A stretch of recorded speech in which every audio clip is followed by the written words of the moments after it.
খাদিজা রাদিয়াল্লাহু তাআলা আনহার কাছে এমন পজিটিভ রিভিউ দিয়েছে, এই রিভিউ শুনেই খাদিজা রাদিয়াল্লাহু তাআলা আনহা বিষ্ণু ইসলামকে বিয়ে করার জন্য রাজি হয়ে গেছেন।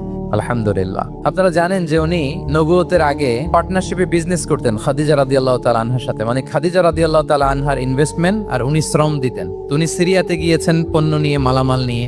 ওনার ব্যবসা বাণিজ্যের ধরন কেমন এটা দেখবার জন্য খাদিজা রাদিয়াল্লাহু তাআলা আনহা ওনার এক বান্ধবীকে পাঠিয়েছিলেন ওই ক্যারাভ্যানে, ওই কাফেলায়। নাম ছিল মাইসারা। তো মাইসারাকে বলেছে, মাইসারা তুমি দেখবা যে টাকা পয়সা আবার উল্টা পাল্টা করে কিনা, ঠিকঠাক মতো ব্যবসা করে কিনা, আমার huge investment on behalf of me, তুমি এই ক্যারাভানে থাকবে আর দেখবে যে মোহাম্মদ ঠিকঠাক বিজনেসটা করে কিনা।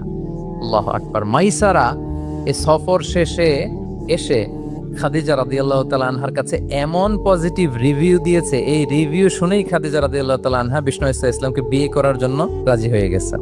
আলহামদুলিল্লাহ। মাইসারা এসে রিভিউ দিতে লাগলো যে মোহাম্মদ সে সবার চেয়ে আলাদা সাল্লাল্লাহু আলাইহি